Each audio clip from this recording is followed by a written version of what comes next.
Bakwethu asidibaneni njalo kuleli viki njengamaviki wonke kuhlelo lwethu lamaviki wonke buza iBhayibheli likuphendule.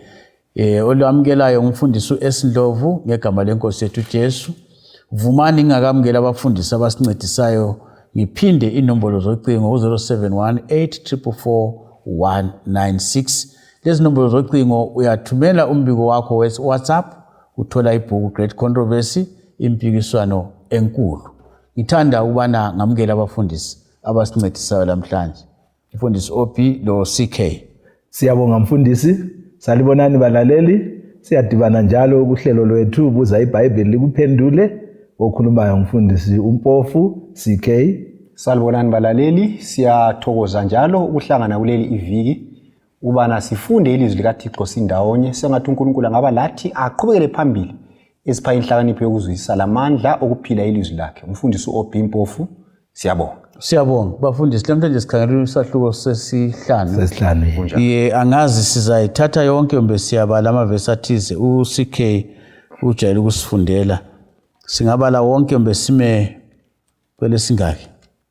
Sincedisane nini? Ya mhlawumbe angasibalela amavesi akuqala amahlanu. Yeah. Mfundisi sibalela amavesi akuqala amahlanu encwadini kaSambulo ngo5. Ngiyabonga mfundisi. Sambulo ngo5 verse 1 to 5. Ngase ngibona esandeni sokunene sakhe owayehlezi esihlalweni sobukhosi incwadi elotshwe ngaphakathi langaphandle. Inanyekiwe ngempawu eziyisikhombisa. Ngase ngibona isithunywa esilamandla simemeza ngelizwi elikhulu sisithi, ngubani ofanele ukuvula lincwadi lokuqaqa impawu zayo na? Kwakungekho lamunye ezulwini lasemhlabeni langaphansi komhlaba owayelamandla okuyivula incwadi lokukhangela phakathi kwayo. Ngakhala kakhulu ngoba kungafunyanwanga lo yedwa ofanele ukuyivula incwadi lokukhangela phakathi kwayo. Verse 5, omunye wabadala wasesithi kimi, ungakhali ngoba sinqobile isilwane sesizwe sakwaJuda, impande kaDavida, ukuze siyivule lincwadi siqaqe lezi mpawu zayo eziyisikhombisa. Mfundisi OP, nasi incwadi. Siyabonga. Nasi incwadi akusivulele lincwadi ihamba njani? Siyabonga. So engxenye singagcizelela ukuthi sibonile ukuthi ku chapter 4 kukhanya kuvezwa uNkulunkulu uBaba. Ku chapter 5 lapha sesibona uNkulunkulu indodana. Lo moya ingcwele sisakhuluma ngayo. Ku chapter 4 lo 5 kuqhathekile khona sibona ubuthathu bukaNkulunkulu bonke. Ku chapter 4 simbonile uBaba lo moya oyingcwele. Lapha ku chapter 5 sesibona lo Jesu la enjani ekhona esihlalweni khonapha. So kuqhathekile khona. So isahluko ngo5 isahluko esigcizelela kakhulu umsebenzi owenziwa nguJesu, kumbe isahluko esigcwele kakhulu kuJesu lalokho akwenzayo ukuphumelelisa icebo lani losindiso. So lapha sihlangana lo Jesu ebonakala kunguye oyenelisa ukuqhaqha incwadi elempawu eziyisikhombisa. Mhlawumbe esayithinta kabanzi evikini elilandelayo lincwadi okuthiwa incwadi ya uJohane wakhathazeka kungala muntu onganjani ongayivula. So ngicabangela ukuthi kumele sikunanzelele ukuthi incwadi yayiqhakathekile ngoba yakhalisa uJohane. Ukuthi kuyinto engela msebenzi uJohane wayezapho ukuthi awula msebenzi. Kodwa wayekwazi ukuthi incwadi le kulento eqhakathekileyo emayelana locebo lwani lwesindiso. Yikho kumele yenze njani? Ivulwe. Yikho uJohane wakhathazeka. Kodwa siyabonga ngoba kwabonakala uJesu esihlalweni enguye ofanele ukwenza njani? Ukuvula lincwadi. So isahluko esiveza lokho ongenziwa kuphela nguJesu ukuze icebo losindiso linjani liphumelele. Ngingakayi ku CK mfundisi OP, akusithathele ngamafitshane abanye sazi incwadi antifaka phakathi kwenvelope kunjalo la kwasonvelope le into enjani ukuthi la sibe lo mfanekiso nje. Siyabonga kwakusiba incwadi athi bona umqulu wencwadi kuthiwa iscroll ngesikhiwo okugoqwayo. So incwadi eyayigoqiwe njengephepha eligoqiweyo ngingathatha iphepha lami leli ngiliyenze kanje so into eyayigoqwe kanje le njengephepha leli nje uligoqe nje so igoqwe kanje inanyekiwe ngempawu eziyisikhombisa ngendlela ngathi yayivaliwe ngempawu ezingaki eziyisikhombisa impawu kuyini singathi sellotape angazi namhlanje singathi isidindo esasitshengisa ukuthi lo ofakileyo leso sidindo uyavuma ukuthi le incwadi ngiyibone inanyekwa kodwa engikudingayo ukuthi kwakunameka angithi sasifaka istampa singakufaka ngolimi lwanamhlanje engisingathi istampa okuyenza inamathele kuyini phela okwakusenza ukuthi inamathele ukuthi incwadi leyi nekho nje sellotape ngolimi lwanamhlanje isitampa esinjalo umcabango ngokuthi into eyayivalile ukuthi into le ingasuswanga ngeke incwadi yenziwe njani ivuleke yiko kuthiwa zimpawu lezo I think sizazithinta kabanzi ivike zawo sesikhuluma ngokuthi vele okwenza uJohana asebenzise ulimi lona lolu kuyini okwavele kusenzakala ngaleso sikhathi siyabona endabeni yezincwadi senginqamulele siyabona akusincedise ukuthi kuthiwa uJesu impande kaDavida. Siyabonga mfundisi. Kutshoni khona. Siyabonga mfundisi wami. Sizafunda encwadini kaIsaya ngo11 ivesi ngelika 1 lelika 10. uIsaya ngo11 ivesi ngelika 1 ithi yona ke kuzavela ihlumela esidindini sika Jese. Kuphume ugatsha empandeni zakhe.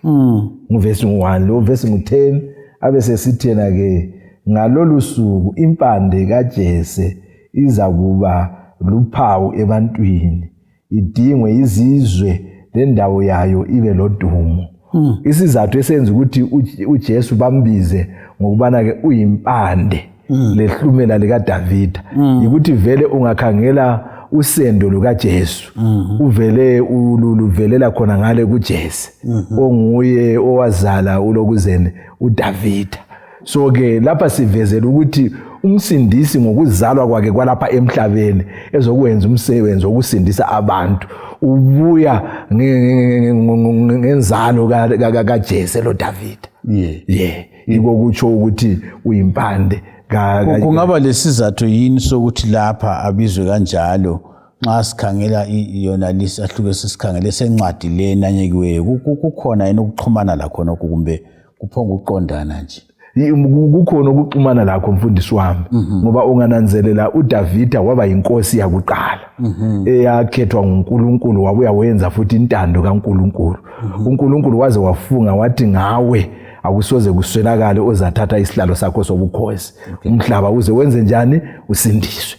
So sibona ke nangu uJesu sebuya ukuzathatha leyo ndawo.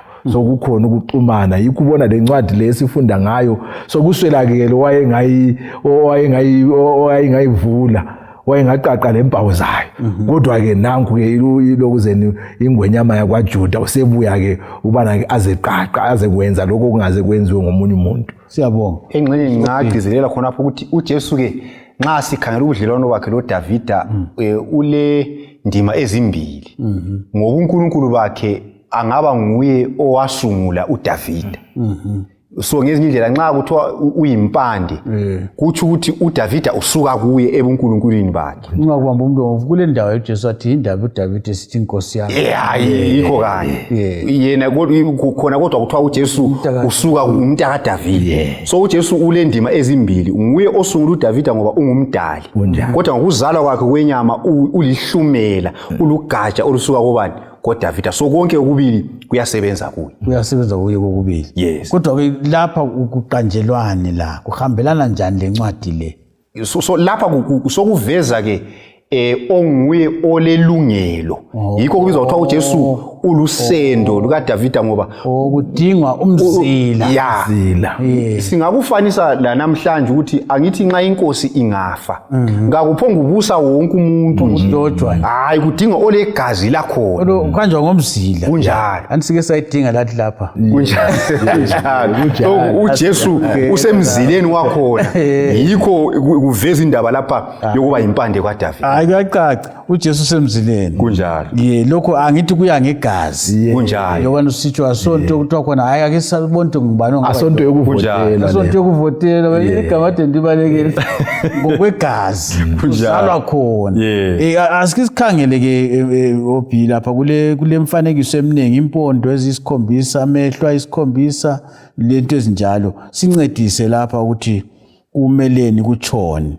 Siyabonga. So lapha sibona iwundlu livezwa kuthiwa lilempondo eziyisikhombisa. Lamehlo ayisikhombisa.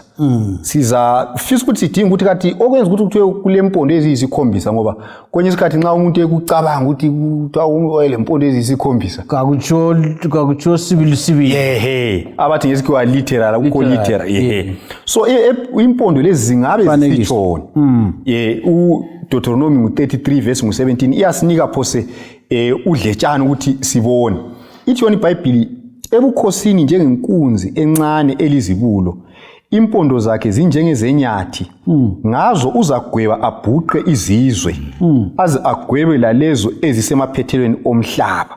So lapha kuvezwa ukuthi impondo lezi kuthiwa uyagweba ngazo abhuqe ngazo izizwe.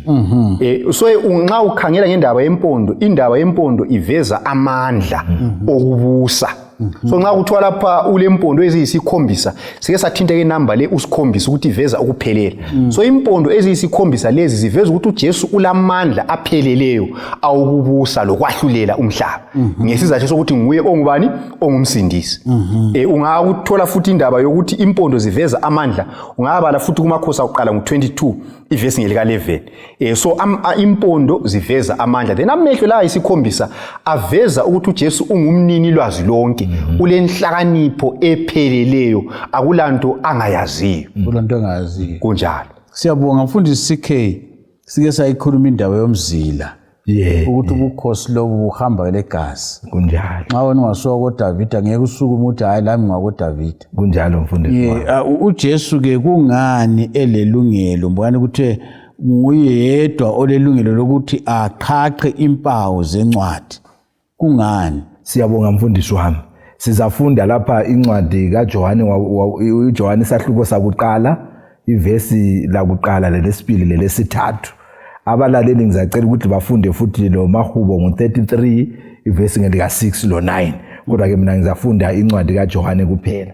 iBhayibheli lithi ke ekuqaleni wayekhona ulizwi wayenguNkulunkulu ekuqaleni wayekhona ulizwi wayenguNkulunkulu ulizwi wayenguNkulunkulu yena wayenguNkulunkulu ekuqaleni zonke izinto zenziwa ngaye la ngaphandle kwakhe kakwenziwanga lutho kuko konke okwenziwayo. Uzananzelela ukuthi isizathu esenza ukubana ke uJesu abe nguye ofaneleyo ukuqaqa impawu zalincwadi ukuthi yayidinga umuntu olamandla okudala.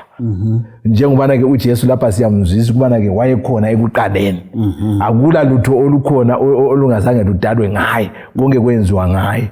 So ke khonokho yiko kumnika ilungelo lokuthi phezulu kokuba abe ngumuntu wayelamandla futhi ukwenza njani okudala ngoba ngaye izinto zonke zadalwa ngaye.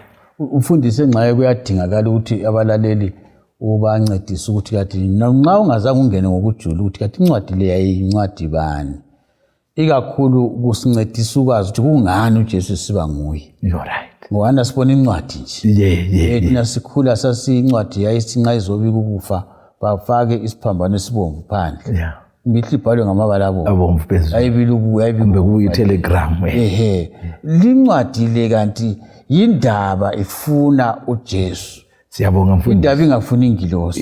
Ihlikutshengise sobala mfundisi wami njengoba ke usitsho ukubana ke le incwadi iphethe usindiso lomhlaba.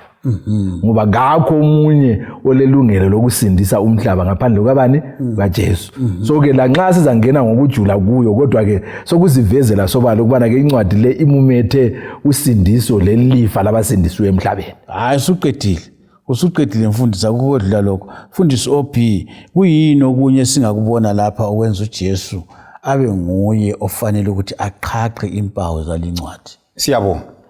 Okunye okunika uJesu ilungelo yikuthi uJesu waphila waba ngumuntu. Uyakwazi ukuthi kuba ngumuntu kunjani.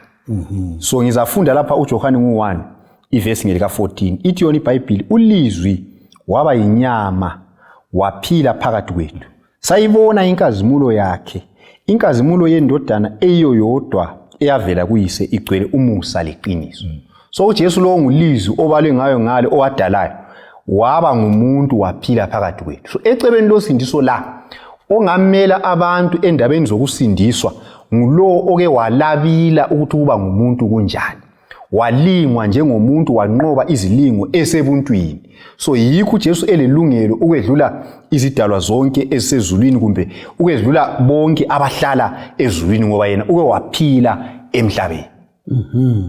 Indaba leyo ikhuluma umfundisi omunye wayesifundisa wathena indaba le bathi incarnation kunjalo angazi ukuthi ngesindebele kuthiwa kuyini uNkulunkulu ozembesa isimo somuntu uNkulunkulu othatha isimo sobuntu yona leyo ndaba mfundisi wathena ikholwe kakhulu ungazama ukuyicabanga iza kudabula ubuchopho kunjalo ukuthi kwenzakala kanjani kodwa isisimanga sokusindiswa kwethu uJesu uthe waba ngumuntu emfundisi CK okunye kuyini okwenza uJesu abe lelungelo lokuqhaqha impawu zalincwadi esikhuluma ngayo lapha uthe iphethe iqukethe indaba yokusindiswa kwabantwana bakaNkulunkulu. Siyabonga mfundisi wami sinanzelela okunye futhi ukuthi yena enguNkulunkulu ethethe isimo somuntu waphila njengomuntu walabila impilo yomuntu kodwa ke kazangone khonoko kumnika ilungelo so sizafunda ke amavesi agcizelela khona ukuthi kwakudinga umuntu ophezulu koluntu obuye waphila impilo esiphila yansuku zonke walingwa ngendlela esilingwa ngayo nsuku zonke kodwa ke kufunyenwe kungela ngitsho lesono empilweni yakhe. So ngizafunda incwadi kaMahebheru lapha ngo4 ivesi ngelika 15 ngizacela labalaleli labo phezulu kwale ivesi engizayifunda bazifundele incwadi kaPetro wakuqala isahluko sesibili ivesi ngelika 21 kusiya kwelika 23 bazifundele uPetro wakuqala isahluko sesibili verse 21 to 23 kodwa ke mina ngizafunda uMahebheru ngo4 ivesi ngelika 15 lapha. iBhayibheli lithi lona ke ngoba kasilaye umpriest omkhulu ongela kuzwelana lobuthakathaka bethu kodwa owalingwa kuko konke njengathi kanti gala sona. Lapha kukhulunywa ngoJesu njengompriest wethu osincengelayo osimelayo ongumhlengi wethu ukubana ke impilo yona le esiphilayo ukulamba khonokho esidlula phakathi kwakho lokuswela khonokho esidlula phakathi kwakho yena wadlula kuko konke khona lokho walingwa ngazo zonke indlela esilingwa ngazo kodwa ke isono kazange yenze isono so kwakudinga onjalo. Ngibona ngani mfundisi siyabe sibagubile abalaleli nxa singabatshelanga lokho nxa kade ukhuluma kule ngoma ekade ekhanda lami ngizwa ihlabela ethi asina sihlobo njengoJesu onjalo mfundisi wami. Ngibona ngani khonokho kuyancedisa ukuthi incwadi okhuluma ngayo iqukethe yonke into yethu kunjalo whether imithwalo yethu esiyithweleyo loba yini ehlupha abantu abaze bayazibophela kodwa incwadi lesi uJesu uyayikhaqha. Ngibona ngani khonokho kuyancedisa laba kakhulu mfundisi wami kakhulu asina sihlobo esinjengoJesu gakho mfundisi OP sincedise njalo ukuzwisisa ukuthi uJesu kungane emele aqhaqele incwadi. Siyabo ngikhangele uSambulo ngo5 lapha ivesi ngelika 9 ithi yona bahlabela ingoma entsha besithi wena ufanele uthatha umqulu lokuvula impawu zawo ngoba wahlatshwa kwathi ngegazi lakho wahlengela uNkulunkulu abantu bezizwana zonke lezindimi labantu kanye lezizwe. So lapha ngabakhonza ezulwini lapha sebeveza ukuthi wena Jesu kumbe undlu likaNkulunkulu ngofaneleyo ukuthi uthathe incwadi uqhaqhe lempawu zayo ngenxa yani ngoba wahlatshwa. So esinye sesizathu ezenza ukuthi uJesu abe lelungelo lokuvula incwadi ukuthi waba ngumhlatshelo wesono wazinikela ukuze sihlengwe thina kumbe ukuze sisindiswe. Ngaleso sizathu kulelungelo elokuvula incwadi ngoba nguye yedwa umsindisi owafela izono zethu. ngenye indlela mfundisi lawe uyavumelana ingoma ethi lifanele iwundlu kunjalo mfundisi ngoba lahlatshwa kunjalo yiyo ingoma yethu yaphakade yaphakade kunjalo lifanele iwundlu elahlatshwayo mfundisi CK sibanga ukuyiphetha kuyini okunye okuqhakathekileyo mbone ngazathi uzathinta indaba eyindaba ehluphayo kunjalo mfundisi okwenza uJesu xa sithabe lelungelo ukuthi ulelungelo elingelambuzo kunjalo ukuthi aqhaqhe impawu zale incwadi.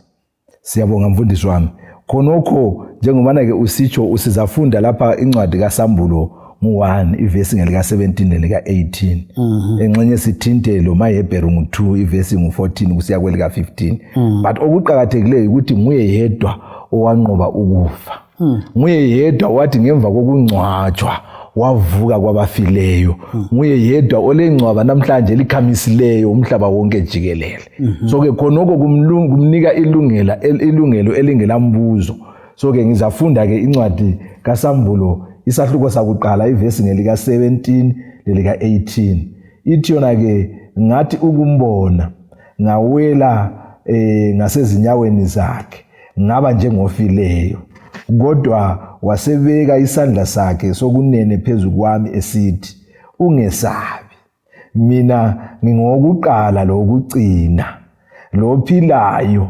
ngangifile khathesi sengikhona ngiphila kuze kube nini ngilamakhiye okufa lawendawo yabafileyo so ke njengoba ke sibone ukuthi usahluko sika 5 lapha khathesi sesihlangana noJesu uqobo lwakhe engakwesokunene sikayise esihlalweni sobukhosi so uyaveza lapho uJesu ukuthi yena ke nguye wokuqala lokugcina nguye wayefile kodwa ke osekhona ophila kuze kube nanini njalo esandleni sakhe uphethe amakhiye endawo yokufa le yamathuna so ke uJesu okumnika ilungelo elidlula konke esingakubalisa ngakho ngitsho lo yedwa wake wangcwatshwa wavuka wanqoba ukufa so uJesu ulelungelo lelo ngenxa yokuthi nguye yedwa wakwenzayo. Akwachazise mfundisi amakhiye anti abanye xa sithi ulamakhiye saza amakhiye ngiyakwazi ukuthi ngumfanekiso kodwa ke akusichasisele ukuthi uJesu nxa utha ulamakhiye ngoba into okuthiwa ikufa isisihluphe kakhulu. Siyabonga mfundisi wami. Akula muntu ongakaze afelwe, akula muntu ongasoze afelwe, nxa uphila kulomhlaba sukwafelwe. Kunjalo. Nxa usithi wena uJesu lamakhiye umuntu olaleleyo ungamchasisela njani nxa ukhuluma ngamakhiye engcwaba? Siyabonga mfundisi. Amakhiye okwakuqala kasiwathatheni ngendlela esiwasebenzisa ngawo kathesi. Umuntu olekhiye yokungena emzini wakhe kakula ndawo ukuthi ufike esikhathi bani. Uyafika ngaleso sikhathi afike ngaso afike enze njani avule angene kakula muntu ombuzayo. So amakhiye amnika ilungelo lokuthi wonke umuntu ofileyo emkhethile njengenkosi lomsindisi njengoba ke sike sakufunda emavikini adlulileyo ukuthi uJesu wavuka kwabafileyo ekufeni kwakhe esevuka esesiya ezulwini babadala labana abangama24 bayizithelo zakuqala zokutshengisa ukuthi wavuka kwabanjani kwabafileyo kusitsho ukuthi ngakho omunye ongavusa umuntu ofileyo aphile kuze kube nini nanini ngaphandle kwakhe uJesu nguye olelungelo lelo kuphela. Siyabonga ngakho ngibona niyogcizelela mfundisi ukuthi abantu abalele uJesu ulelungelo lokubavusa. Ngibona into eduduzayo le kakhulu eqinisayo. Mfundisi OP sesibanga ukuthi sigqibe. Siyabonga. uJesu njalo ulelungelo lokuvula incwadi le. Ngoba nguye yedwa olezimo ezimbili. uJesu unguNkulunkulu ngokugcweleyo. Aphinde abe ngumuntu futhi ngokugcweleyo. Yekela ngifunde lapha lento yakudabulisa. Ngekuyizwisisa. Ithi umuntu ayamukele ngokukhona. Njengoba njalo. Kunjalo. Ithi yona uNkulunkulu walithanda ilizwe nguJohn 3:16. Ijwayelekile le. uNkulunkulu walithanda ilizwe kangaka waze wanikela indodana yakhe eyiyo yodwa. Ukuze kuthi loba ngubani okholwa kuye angabhubhi kodwa abe lokuphila okungapheliyo.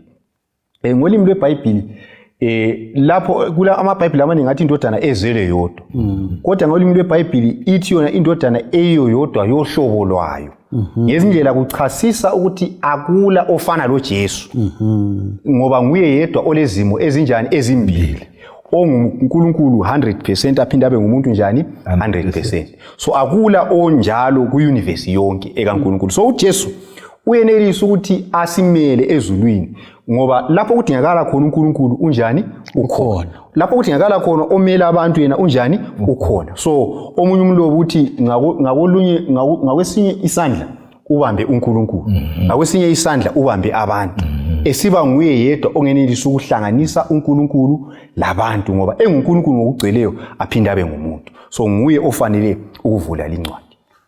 Bafundisi sesibanga ukuthi sigqibe indaba emangalisayo emnandi. Ngibona ngazathi kuhle abalaleli sibanike umdladla okwazi ukuthi silo Jesu kakhulu. kuNkulunkulu akusho ukuthi uNkulunkulu wabakala ndaba losindisho. Kunjalo. Umoya ngcwele sikhulume ngaye kabanzi. Omunye lo muntu lendima yakhe. Omunye lo muntu lendima yakhe umsebenzi wakhe. Nangu uJesu nguye ophethe lincwadi. Kumbe kuthiwa istress mbe kunokusihluphayo nguye ovulayo. Kunjalo. Angazi singathi ngamafitshane masigqiba kuyini esinganika khona abalaleli ithemba lokuthi uJesu kabe ngumngane. uJesu kangabi omunye kuthiwa uzwa wathi uJesu yamazi wathi lingabuza komakhelwane mina kangimazi. Kuyini singakunika khona abalaleli ukuthi uJesu abe ngumngane oseduzane? Ngamafitshane mfundisi. Siyabonga mfundisi. uJohane kuSahluko chapter 5 lapha simbona ekhala ngoba sokuswelakele wayengaqaqa avule incwadi. Kodwa ekucineni sibona uJesu esenelisa. Zinengi izinto ezisikhalisayo lapha emhlabeni. Kodwa ke ukuze sizinqobe zona lezo ekucineni sibe ngabathokozayo labajabulayo ukuthi kasibeni lo Jesu ezimpilweni zethu. uJesu ungakhali. Ngiyathanda ukuthi ungakhali. uJesu ukhona. Siyabonga. Intshona ungakhali ingwenyama yakaJuda. Inqobile. Unqobile ukubana avule lincwadi. Mina ngiphiwa ithemba ukuthi uJesu unqobile. Amen. Akusela reverse, akusabuyelwe emuva. Ifavor enkulu kumele ngizenze yona ikuzibuyisela kuJesu. Ngazuyisela kuJesu into zonke zilungile. Siyabonga mfundisi. Siyabonga abalaleli. uJesu unqobile. Akulani ukuthi ubhekane lani lapho khona usizo ngaphi komhlaba. Sikunika ithemba uJesu unqobile, nqobele wena, nqobele thina. Uyayivula incwadi nezimpawu zayo zonke. Lima kuphathise, iba nesibindi, mkholo uJesu, menza abe ngumngane wakho. Sidibane njalo kuvikela izayo, khathi esifana nayo, endaweni efana nayo. Inkosi ibe nawe. Siyabonga.